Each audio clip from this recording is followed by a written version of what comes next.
Hello Daily Drafters and welcome back to the channel for today's Arena Gauntlet League video. We've got match number 13 here in the Lorwyn Eclipsed Gauntlet League, approaching the halfway point if all goes well. We are in the middle of week 3 playing our Lorwyn pool, which is noticeably our worst pool of the two. We haven't had great success with this necessarily, but it's kind of the best we got. We're able to fit in a lot of our rares in here. We've got Selfless Safe Right, Gloom Ripper, Soul Immolation, Bearer, and Battler, Abigail, Grub. There's a lot of good cards here. Figure of Fable is a new addition here with this last loss. Lots of good things that could help take over the game and just a lot of supporting pieces around it to help us find them as well. So we're going to see if we can have a little bit more success with this here than we did yesterday. Before today's match, here's where we currently stand in the standings. We are sitting with a record of 7-5 after yesterday's loss. Here putting us in 49th place out of roughly 230 players in the league. So we're doing okay, but currently on our current pace would not be good enough for finalists. So we've got to pick it up, even though we've started off relatively okay. Here on the left, we've got some 11, 10, and 9 win players, rounding out the very tippy top of the leaderboard that we hope to see ourselves on here in the not so distant future. But what stands in our way today? But one of our biggest rivals of all time, rrrn22 Ryan here, has a record of 9-2 and is currently sitting in 9th place. You might have saw him on the left side of the leaderboard there just before we flipped to this screen. The Lorwyn pool that Ryan is running is a Jeskai pool that has gone 5-1 so far. So we've got our work cut out for us today to see if we can actually improve our record as opposed to falling once more. Now, when it comes to the lifetime AGL record, Ryan's got lots of wins, 257 and 161 losses, putting that lifetime win percentage above 61%. Ours is over there toward 55. And I've actually played against Ryan 4 different times across leagues before this, including my only ever winning in for finalist, where I did beat him in match number 30 of the Foundations League a year or so ago. And I've currently got the lifetime record 3-1. So Ryan's looking to get that closer to 3-2, and I'm looking to extend it to 4-1 here today. When it comes to badges, even though I've got the lifetime win record above him, he's got a lot more than I do. I've got a finalist in a top 16. He's got 6 finalists and a pennant. Recently got a pennant in like a couple of leagues ago, I think. So Ryan's a great player. Ryan's got a great record, and we've got a little bit of a rivalry going. We're going to see if we can get the win here in match number 13. See you in game number 1. Okay, here we are on the draw with a hand that seems fine, I think. Yeah, it's not super great. Ryan did take a mulligan. Looks like going to 5 here. It's gonna be a tough matchup. One of my most played opponents in AGL history, as I may have mentioned in the previous opening here. But this is gonna be an interesting one. 9-2. Here we go. The question is, do I play Weaver on 2? I don't think I do, because Eulogist on 4 can potentially mill something to get Weaver back, with Grub coming down on 3 more than likely. Maybe Elm coming down if I've got to deal with something early. We will see. I don't think I need to just get a random 2-1 down. So no plays. Did have some sort of instant for blue and or red. And white now. Could have been Glamour Gifter, I think, is actually the only thing in the entire pool that it could be, which is the fairy trick. So I'm going to have to keep that in mind, turning something into a 4-4.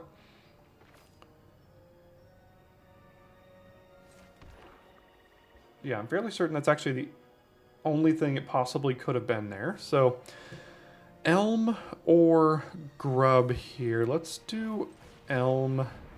Next turn, probably play Eulogist, and then see where to go from there.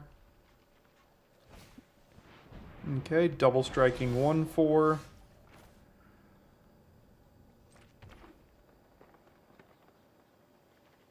Can kill that with Blight Rot, but let's just get our 4 drop down first. There's the figure.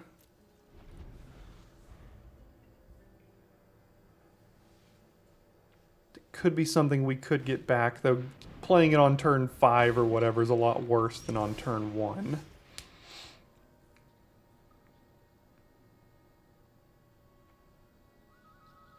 I might just want to get the land back if we're being honest. I mean, getting a land and then activating Elm, killing that seems pretty good here.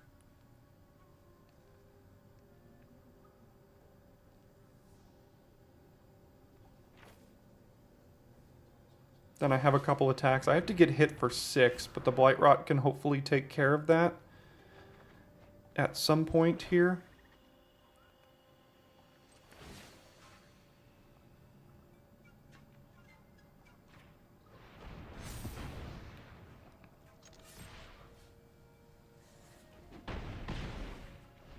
Again, have to remember that they have the base power toughness 4/4 trick, the Glamour Gifter,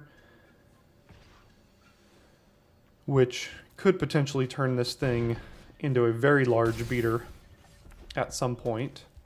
End pass. Okay. So I assume they're expecting to block and then turn it into a 4/4 or something like that onto the Gnarlbark Elm. In which case, is there something else I'd rather do first? I have to use Blightrot on that, so I can potentially get the Elm back with Weaver if they do use the Glamour Gifter, and then I can Blightrot that thing.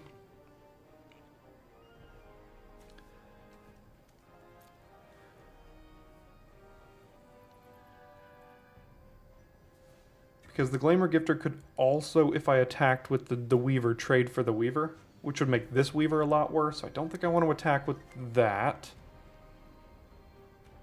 Am I fine trading this for the Glamour Gifter's ability? I don't think I am. I have to use Blightrot here. This is the biggest threat. So if I attack here, they could turn that into a 4/4, and I could trade this for the Flyer. There are worse trades, I suppose. Could potentially get it back as well, so let's just attack here then. Okay, here comes the Gifter. Like I said, I think this is fine.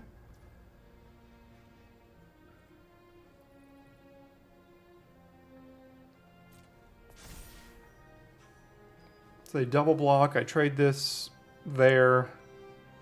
I Blightrot that. Sure.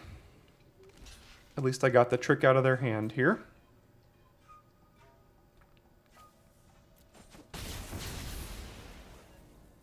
Hopefully no counter spell. Well, I don't think they've got interaction right now, so could do Midnight Tilling. This could potentially help me hit a land here, which I think is potentially more important than the Weaver. Probably Evolving Wilds to get red. Right? Yeah. They don't have any interaction right now. I think I might just want to do Blightrot while they're tapped out of blue.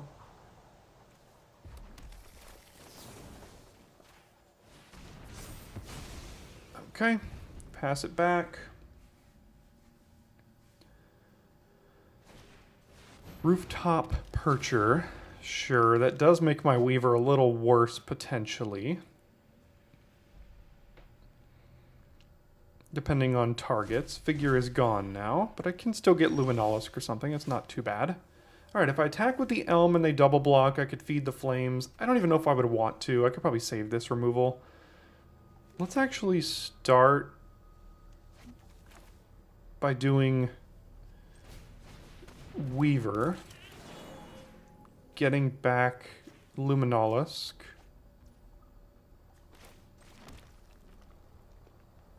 And if I attack here and I trade, I could...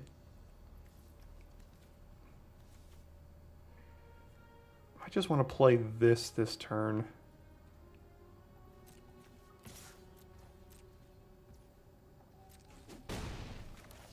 Yeah, let's just be a little bit more mana efficient, play a 5/4 here. Currently have 7 mana, so I can do 2 of these things.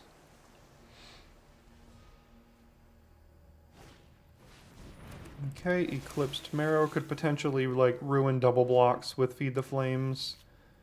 Changeling getting back a Squawk Roaster. No, never mind. That's the one that goes off the top. Ooh. Darn, I was going to say Soul Immolation. That's a great draw. Can't quite cast it, though. I don't have a Shapeshifter in the yard to get back with Grub.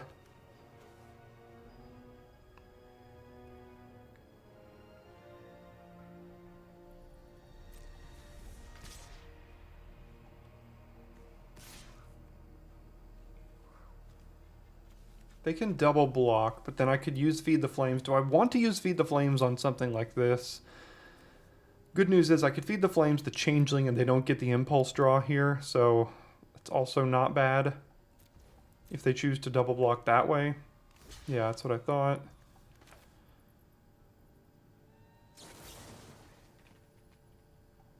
I think leaving them with the flyer is okay. Play Grub. Next turn could potentially flip Grub and like Blight and make another 5/4. Blight here.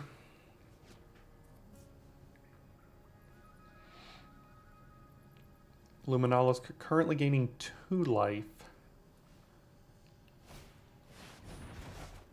Yeah, that creates some blockers. Currently have 8 mana. Still can't cast Elm. 5 plus the 3. So I attack with everything, trade the Weavers for these 2 1/1s. Makes them have less chump blockers for when I get bigger cards down here.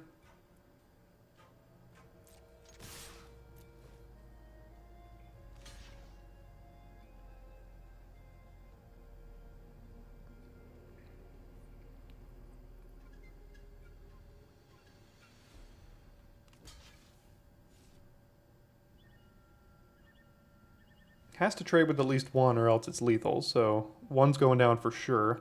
Question is, does the other one want to? Put him to 4, play a 5/4, and a 2/1 Menace. Okay, chose not to, interestingly.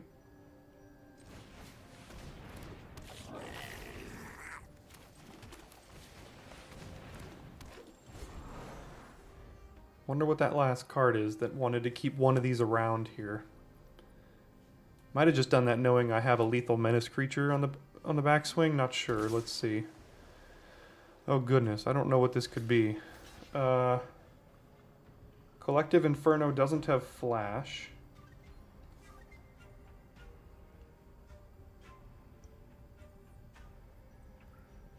Mirror Form. Okay, Mirror Form is an instant. Each non-land permanent you control becomes a copy of target non-aura permanent. So I have to block, because they can make both of the unblocked creatures a copy of the Grove Guide here, which would be 2 5-powered toughness, so I have to block if it is Mirror Form. Which I think is the only thing I can really see here. Yeah, it's got to be Mirror Form, so got a double block here.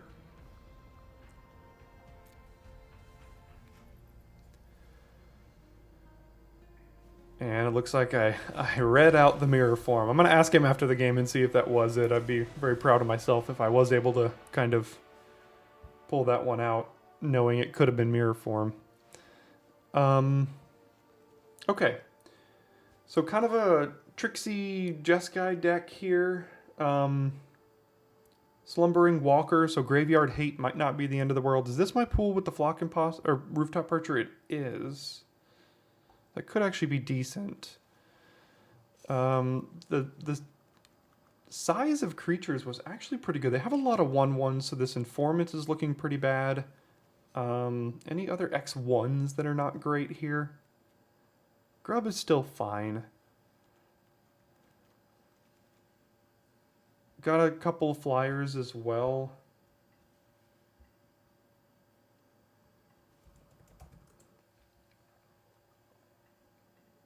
Actually, quite a few flyers. 3 Marrow Sky Swimmers. Okay, so Grasplings are pretty good.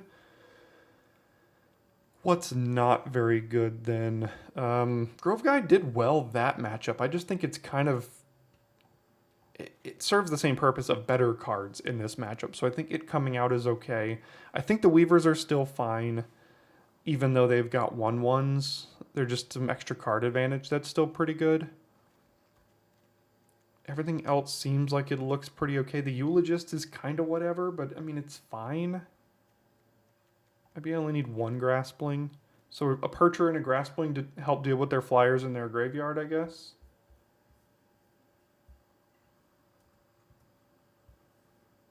Yeah, there's Collective Infernos. I just don't think that card is super great. I don't think he'd be playing that. So 3 Squawk Roasters as well. Okay, that's... Don't know what to do to deal with that except just remove them. Okay, let's try this out and see if that can do well here.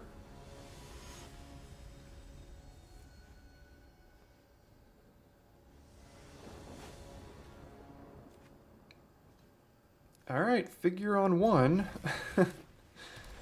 Can it go the distance?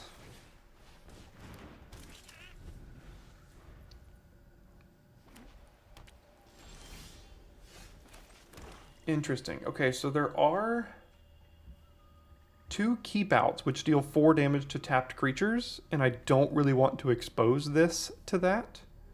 I could potentially use Anti-Sentence to try to look at the hand and get, what does I get, a creature or a non-land permanent that could let me know if the coast is clear for this as well. Or just a non-land permanent. So I can't get the keep out, but it'll let me see if they have it.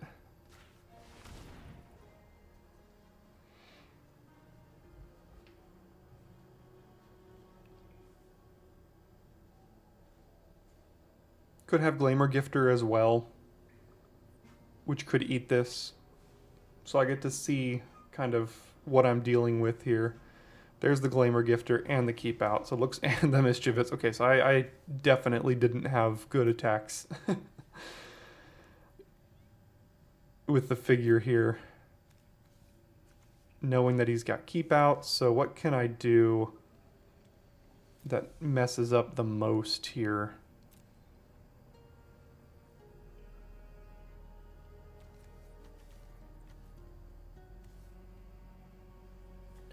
There's a lot going on. I can get the Wayfinder, which could potentially hamstring his mana situation. The Gifter is always going to be pretty good on this board, turning something into a 4/4. So I think I'm going to go ahead and get that and then pass here.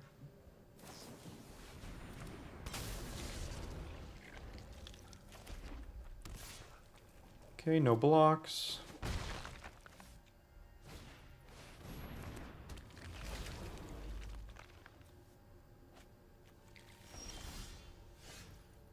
In reality, I can't really attack with figure as long as there's keep out until I can make it a 4/5.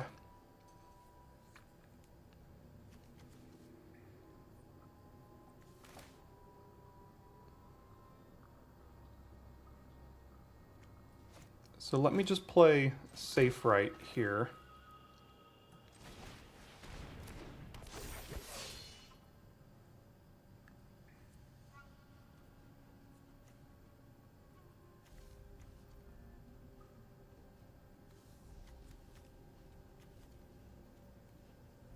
And just in case there's some sort of sorcery deal too. No attacks.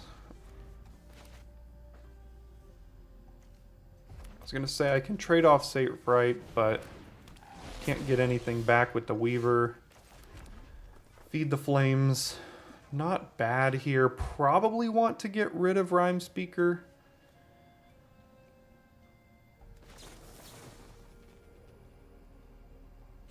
So let's do that, and then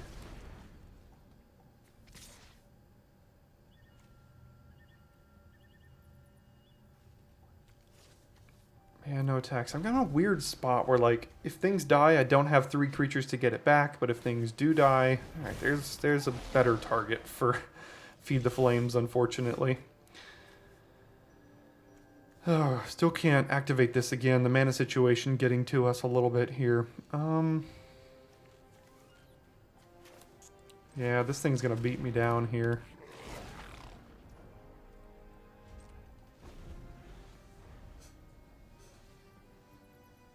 Three Squawk Roasters is difficult to deal with.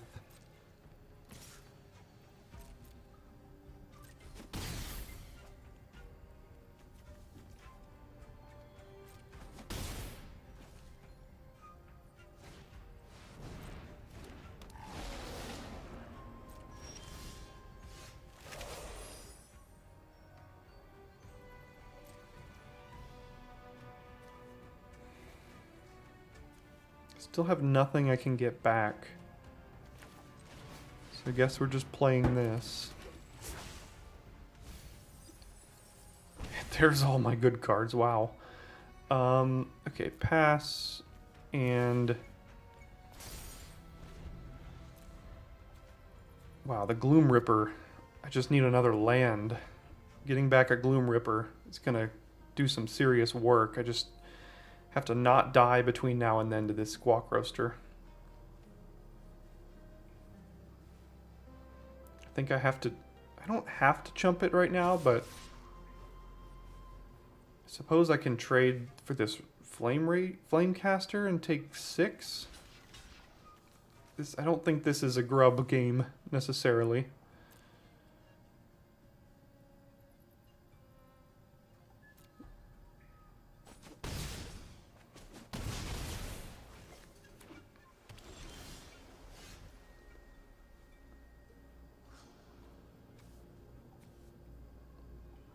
Alright, very mana inefficient to get back the Gloom Ripper this turn. But in theory, it does the job. Conversely, I could just play Pummeler for higher and then plan to block it. And then if that doesn't work, then I can do this next turn. I'm still just delayed by quite a bit here. Also, the Safe Right can technically block it now too, so there's multiple options. They have another instant in hand that is not Keep Out here. It could be the 7 mana Convoke thing. I think that's an instant. I'm not sure. No? No, that's a sorcery.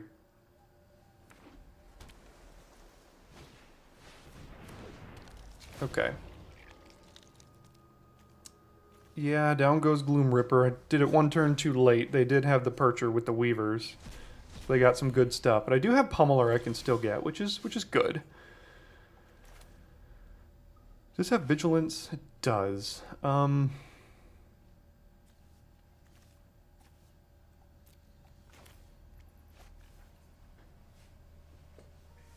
I okay trading it off? I could get it back with a Weaver, which is good. It doesn't die to Keep Out. They could double block with like Percher and Sneakling, which isn't great for me. What's my count? 1, 2, 3 is my Vivid count right now. So if I get something, I have 6 mana, 4. I could actually play the Pummeler. So...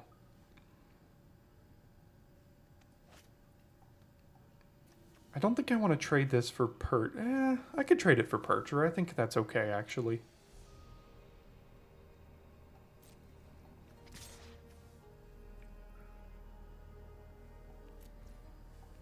They might not even block in fear of a double block here. That's what I thought. Okay, so let's do this. Get back the 6/5. And then play the 6/5 here.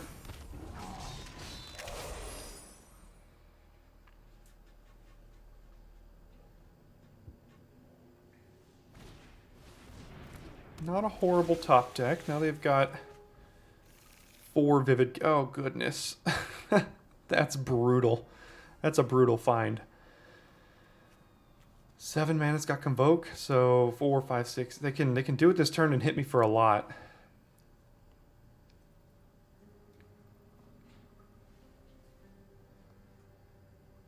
How do I deal with that? Well, I guess I just see what it is this turn, and then... It's not an instant, right? No, it's a sorcery. They're gonna bounce some things here.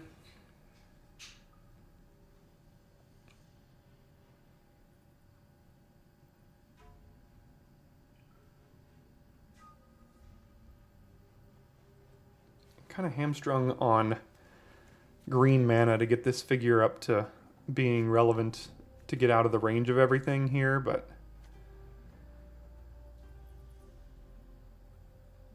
a forest off the top isn't the end of the world.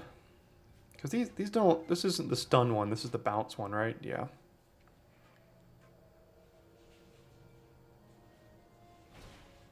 Okay, bouncing 2 things here, giving the Squawk Roaster attacks, and don't think I want to take 8.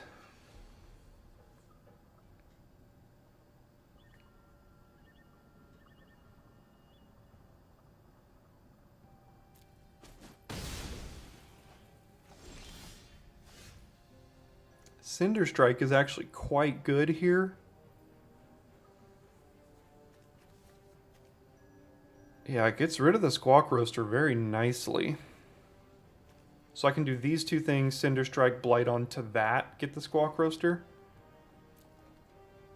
Don't want to attack with this because they could triple block here. And yeah. Okay. So let's play Weaver getting back Weaver, I guess.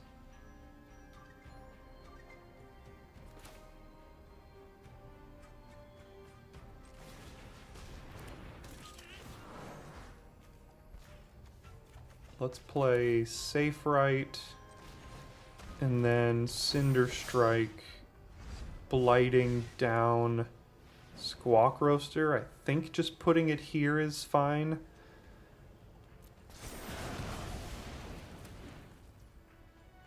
And then pass.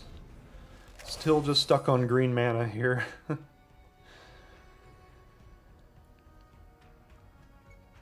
This figure is not getting any larger.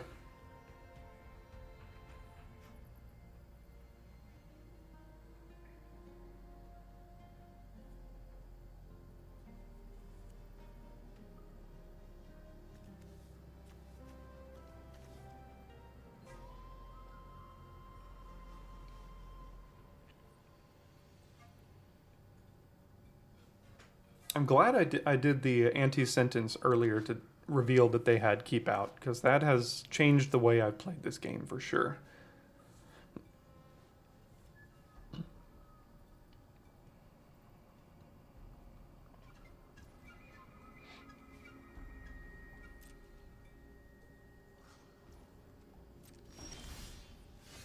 There's the green. That's not bad now. That means I can upgrade figure and play Pummeler here. Okay.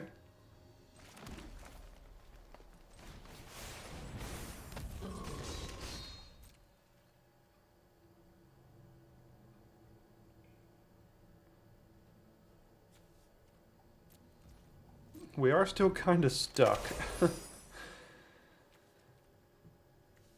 I mean, keep out plus a 1/1 can deal with the Pummeler. If I do try to start attacking with it.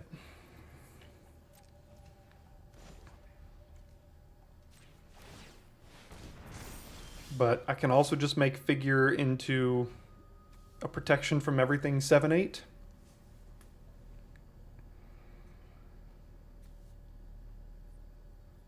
Or protection from each of your opponents, which means can't be blocked, dealt damage, enchanted, targeted. I don't know how they would deal with that. I guess could they mirror? No, they can't even mirror form it because it does target something. Could mirror form the Pummeler and hit me down with everything here. But I think I just need to try to go for it with figure.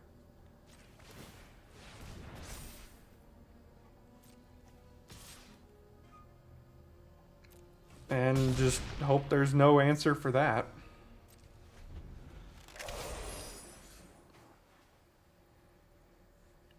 Mirror form, I think, could kill me here. Because everything would turn into 6/5 Trampler. So maybe I should have attacked with the Pummeler as well. Just to get that off, potentially off the battlefield.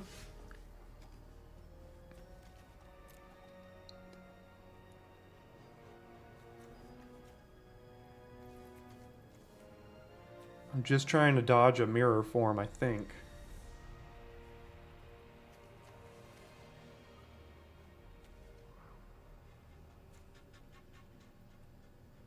If I attack here, they can get it off with keep out, get it off the battlefield, but they do have to block a little bit. I can also potentially trade a pummeler for higher and then you'd use this, get it back, and gain 6 more life. They're still going to have 1, 2, 3, 4, 5, 6, 7 times 6 is 42 points of trample damage. I think the only thing I lose to here is mirror form with the pummeler, so I think I need to attack with it and then get it off the battlefield.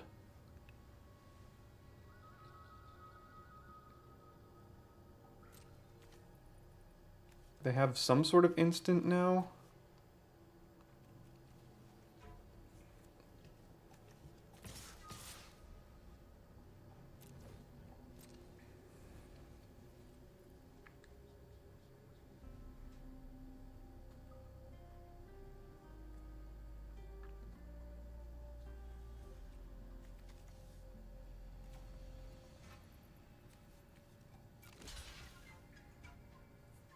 Okay, go to damage.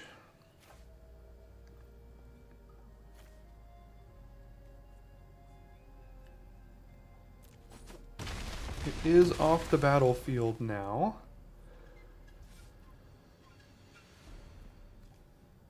Now I can get it back and just not play it. This gives me another creature in the event that it's mirror form and I need just another blocker here. So let me get it back. No, they don't have mirror form. It's just the thing is if they top deck it.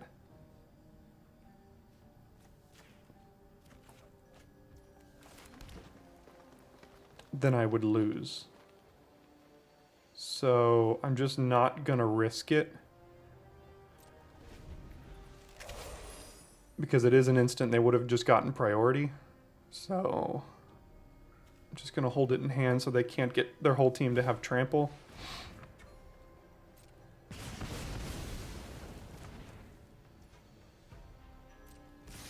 Oh, do they still have it though? Let's see. Still don't think it's enough.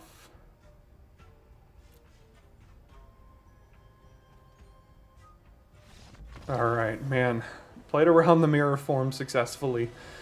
Continuing to rack up a couple of wins against what is turning into my arch rival, Ryan. Great player, great wins, great win percentage, lots of top 8s and stuff, as you already saw. But I've somehow managed to continually win a few times in a row here against Ryan. So if you're watching this, great games, Ryan. Appreciate them, and best of luck. Well, we've somehow done it again and pulled out the win against Ryan for 4 out of 5 times. I don't know how we've done it, but playing some good Magic lately, snuffing out mirror form. It's been pretty nice. So we are currently at 8-5 with that win. Opponent match win percentage jumps back up a little bit to help us in the upper 58%. We jump into 29th place with that 8-5 record. And over on the left, you see some 9-3s, 11-4s at the top. There's a 10-5 up there. If we can get 2 more wins before any losses this week, we could find ourselves on the left side of that leaderboard. But that all depends on if others play matches between now and then as well. You know, Black Canary and Preacher have a nice head start on us as well. So doing the best we can with the wins. 8-5 is, you know, approaching the pace we need to get finalists, but still need to get a couple more before we find some more losses here. So good one today, but that'll do it for this one, and I'll see you next time here at Daily Draft.